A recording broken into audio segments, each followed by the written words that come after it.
Hey, this is John F. Mers, author, actor, and owner of 1021 Studios, and you're listening to Citywide Blackout.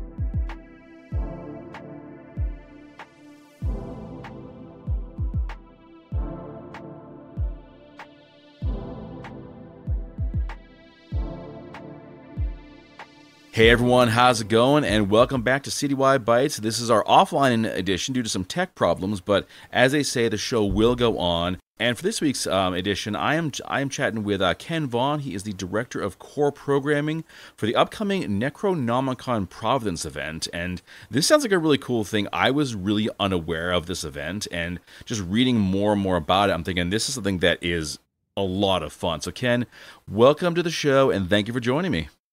Hey, thank you for having me. All right. So for the folks at home who are just a little unfamiliar with this, give us a quick run-through as to what NecronomiCon Providence is all about. Okay, so NecronomiCon Providence is an event that we hold every 2 years down in Providence in August. This year, August 15th through 18th. And it is an international celebration of all things weird in fiction, art, film, and also academia. We're modeled a little bit on an academic conference more than, say, a fan expo like a Comic-Con. But it's not to say that it's not a really fun time, because there's an awful lot going on down here, both formally on the panels and then in the after-hours events and kind of affiliate events that are going on around the con. Reading about this, one thing that really caught my eye was just how diverse the whole event is. Like it's not like I said, it's not just like a con. You have, of course, your guests of honor, your live readings, but you also have a lot of cool panels about just different aspects of like about the publishing world. People want to get their books out there, gaming panels, all kinds of things. Has it always been this way? Has it always been such a wide assortment of goings on? It's grown. It has grown over the years. So, I mean, by history, NecronomiCon originally started in the 90s. And there was an event that ran from 93 to 2001.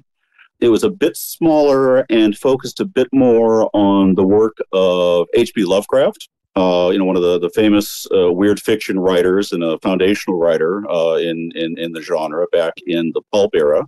And even then, they had a film room. They ran gaming events and did panels and author interviews and that sort of thing, author readings. But it was a bit smaller. That came to kind of its natural end, as cons run by volunteers, tend to. And then the convention was revived in 2013.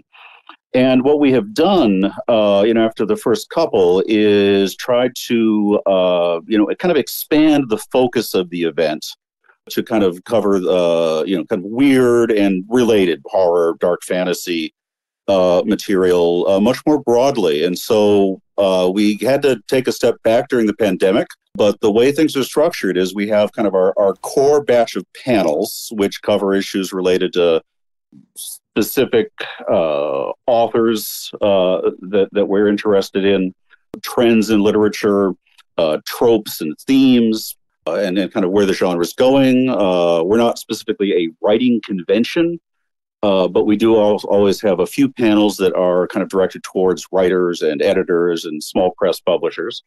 With that is our Grand Emporium of the Weird, which is our vendors room.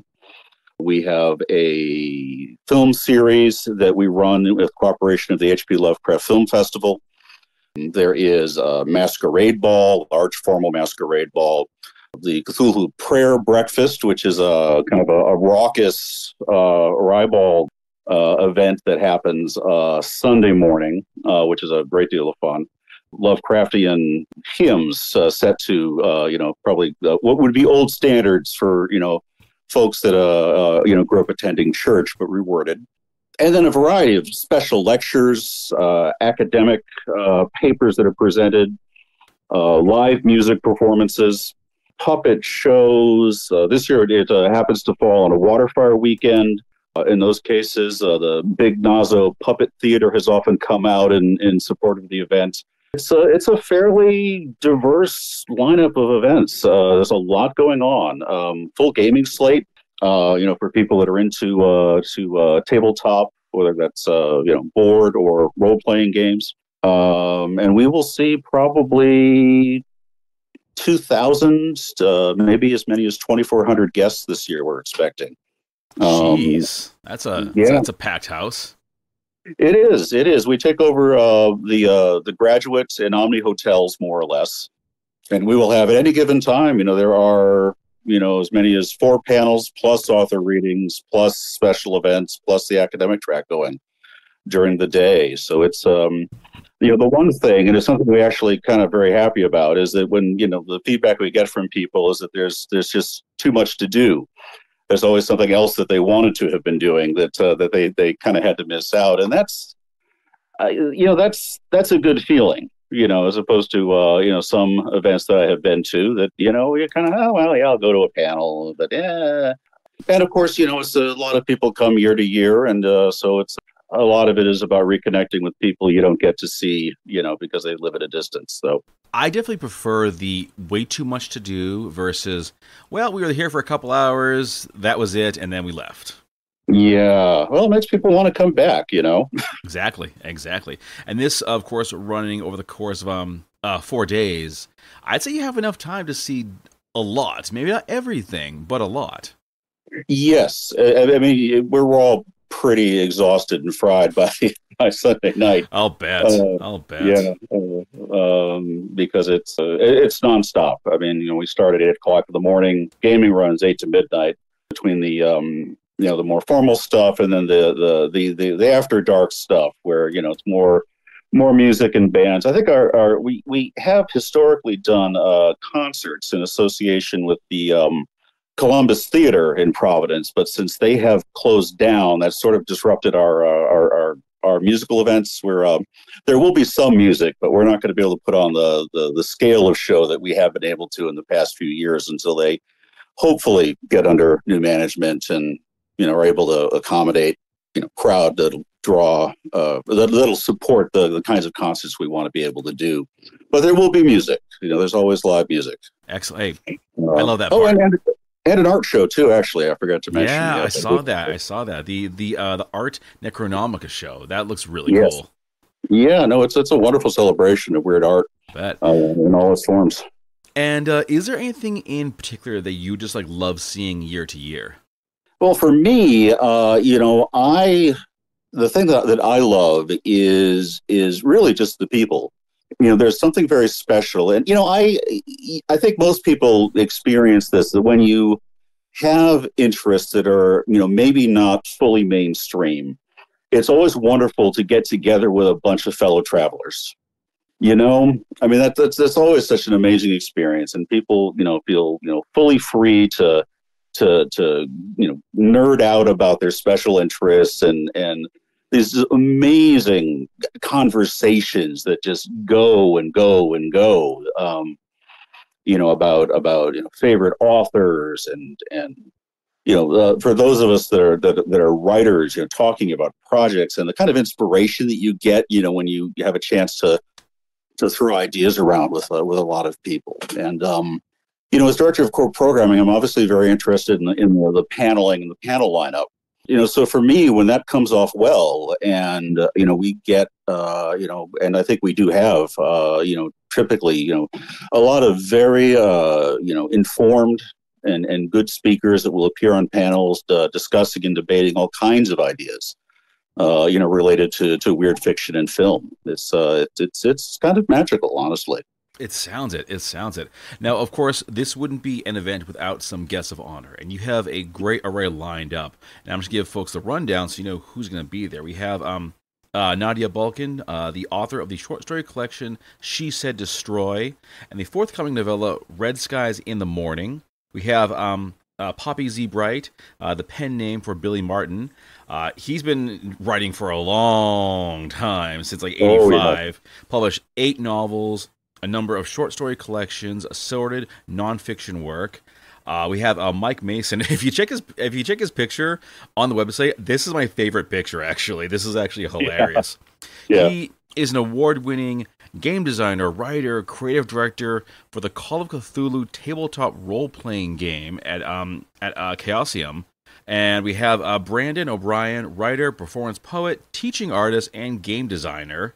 And second to last, we have, and I apologize if I bungle the name, Cherie Renee Thomas.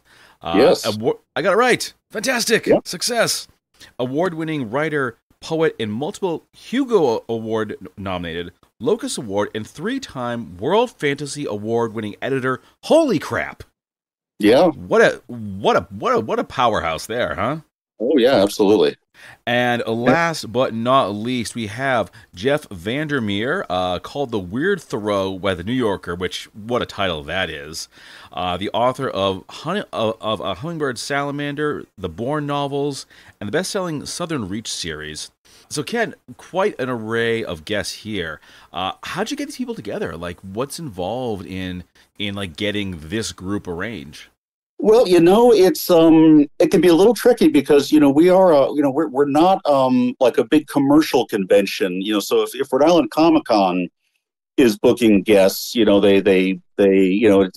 all about the autograph money, and the photo op money. So they offer guaranteed minimum money up front, and then people come in and hopefully they make big bags of cash. And because we're not that kind of model, we're a nonprofit.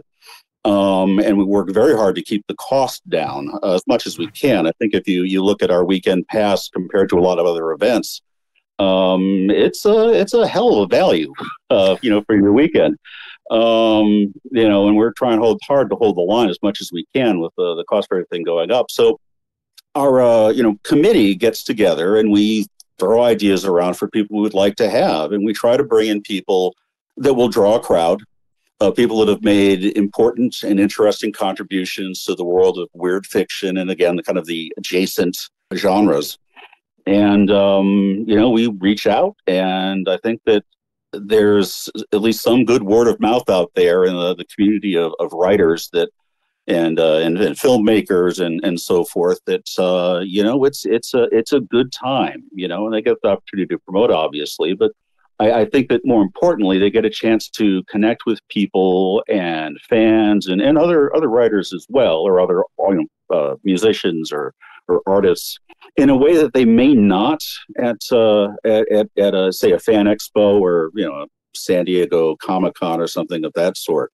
One of the things that's really, really nice is that you can always get somebody once if you pay them, but will they come back because they had a good time? And, we have, Peter Cannon is an independent scholar and writer who's a former guest of honor this year. Santiago Caruso, who's a very well-known artist coming up from South America. Ken Haidt, Kayla Janice, Oscar Rios, Paul Tremblay, who his books are getting adapted like crazy right now. And Brian Tawara, a very accomplished poet. And Anne Vandermeer, all former guests of honor, are all going to be joining us again this year. So we may have one or two more guests announced before we actually go to press. We'll have to see how that works out. But we've got a wonderful, wonderful slate of people that are kind of representing the current and contemporary weird, and people that have really had an enormous impact. So if you look at Billy Martin, whose Poppy Z. Bright novels were classic elder goth, transgressive, dark, erotic stuff, back in the day. And just so happy to have Billy coming. Billy has not been shy about having some health issues, some mobility issues, and to be able to get Billy up for a convention like this is just a wonderful coup for us. Mike Mason, one of the big names in design, and people that do game. Mike and Paul Fricker, both major directors at Chaosium, they run games as well. I mean, there's a chance to actually play with some of the people that actually write the game. Cherie Thomas, editor of some foundational anthologies in horror, Dark Matters and its sequel. And I think, Jeff Vandermeer, of course, people know very well because of the adaptations that of his work that have been happening, and he's been very public. And then Nadia Bulkin, we try to also, include people that, they may not be as famous, but their contributions are important and interesting, and people that we expect great things from going forward. Oh. So it takes a bit of work and planning to get people to come, but we've been very fortunate that people have been willing to show up and kind of share their experience and their time and hopefully have a good time with us. I hope so. And you talk about the ticket prices, folks.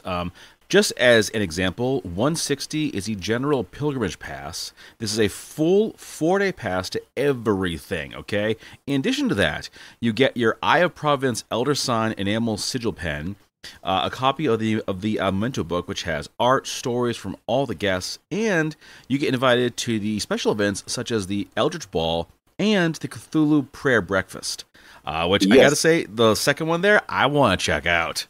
I want to check this out. Yeah. Now, those latter two are an extra ticket. Okay, gotcha. An extra ticket, but they are a wonderful time. Wonderful time. That's right. The Eldritch Ball is a full masquerade ball with a theme, which has not yet been announced. It was last round was Edgar Allan Poe's Mask of the Red Death was the theme. Created some really wonderful costumes, very, very talented people that go out and design and sew and create some wonderful looks. And again, the prayer breakfast is it's a good, fun time, especially Sunday morning. People are bleary-eyed and tired and feeling pretty goofy by that point. So it's a nice soft way to start the morning. All right, folks. Well, we are coming down to the end of this conversation. But Ken, one thing I was kind of curious about is how you got involved with this event in the first place. Oh, well, I got involved as a volunteer. So I was attending as a minion, who's just a volunteer program staff. Which you get historically you get a T-shirt, you work an 8-hour shift, and then you get to attend other events, for putting in your labor. I'm still volunteering, but after doing that, I was asked to by someone on core program to join the programming committee. So for 2019 and 2022, I was involved on the committee, and now I'm directing the programming. All right. So it's just purely it's a volunteer position, Sure. And we are very dependent upon our volunteers. I mean, people put in a lot of time, and we're always looking for people to get involved. If you get on the website, there's a link on there somewhere for how you can volunteer. And so for example, if you're a game master and you're interested in running a game, a full gaming shift gives you free access to the remainder of the convention for the base pass. I think it's 8 hours of volunteering as a minion. And, we will be looking to, kind of continue to expand and fill more roles to increase the people involved in developing programming. It's a large undertaking. I mean, we've got 56 panels, about 150 panelists. It's a lot to keep track of. And, I think the thing that is challenging on, my end from the programming perspective is kind of keeping it fresh. I attend a lot of conventions, both historically academic ones and also, kind of more fan-oriented stuff. And, if you go to a con and the first time is always exciting. But if, by the third time around, you look around, you see pretty much the same stuff. You start thinking about, is that how you want to spend your weekend and your money, exactly. Given the cost of things. And so, keeping programming fresh and, not running the same panels every year and not running the same panels that you can get, anywhere else, right? That's the key. And I think that's really where we bring some value to the table is that there really isn't right now, at least, a convention of this type. So there are lots of writing conventions, but we are more about writers and ideas and art. So, there aren't a lot of places where you can go and have the kinds of conversations that we're trying to generate, and our goal is to always keep it fresh and not ever be in a position where people, pull up the program guide and say, yeah, I've seen that panel before. Yeah, exactly. As much as possible. I like so, that. and at different levels, you want stuff that's for entry level people who may not, be familiar. I mean, we typically run, panels that are, hey, what is weird fiction?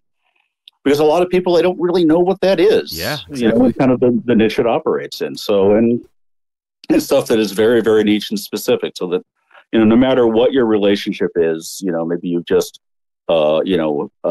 have a vague sense that there's fiction out there that is odd and unsettling, and it's kind of like horror, but it doesn't always feel quite the same way.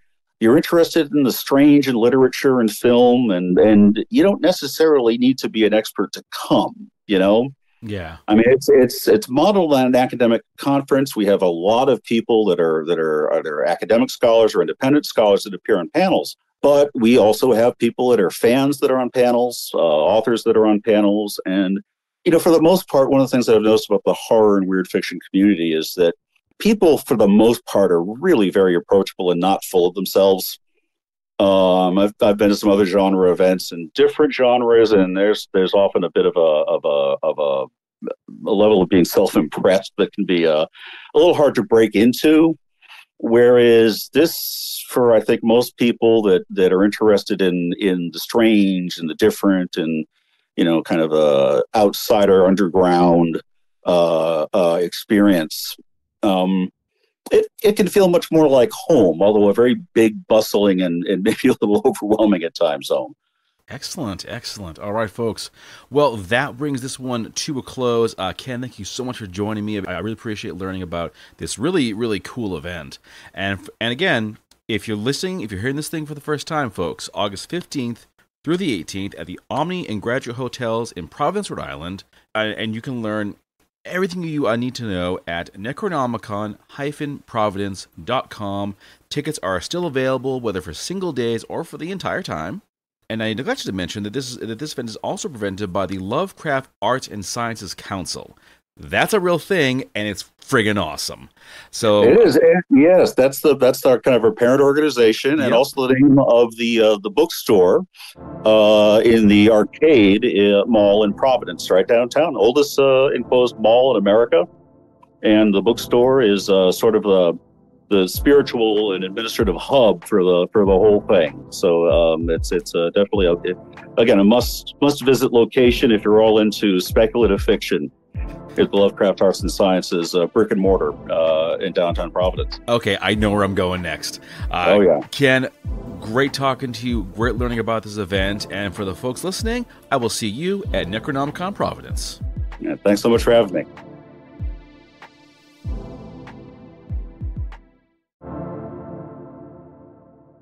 And with that, we bring this episode to a close. Thanks for listening, and if you haven't already, check us out on Facebook under Citywide Blackout, and Twitter and Instagram under Citywide Max. You can catch this and all your favorite episodes on your favorite podcast platform, and new episodes are added every week, as well as on Boston Free Radio every Saturday at 10 p.m. You get at me at citywidemax@yahoo.com if you want us just a guest, submit your music, or just drop us a line. Thanks for tuning in, and I'll see you next time.